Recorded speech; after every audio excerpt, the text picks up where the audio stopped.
Hello, Ramesh గారండి మాట్లాడేది.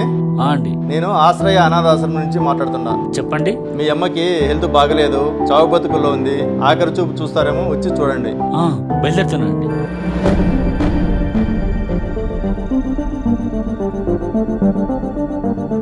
అమ్మా,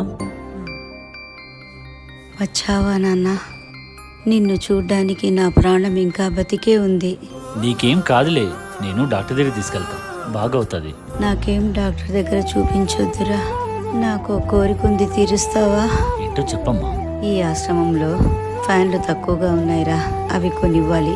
అలాగే ఆహారం పాడవకుండా ఫ్రిడ్జ్ ఒకటి కొనివ్వాలి.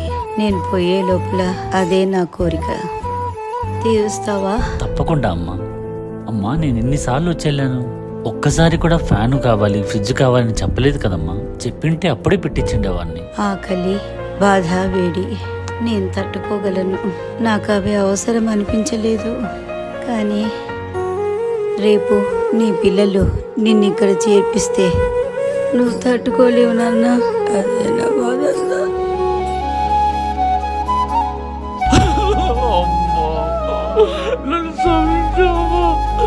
సారీ అమ్మో, మనం ఇక్కడి నుంచి వెళ్ళిపోదామమ్మా, మన ఇంటికి వెళ్ళిపోదాం.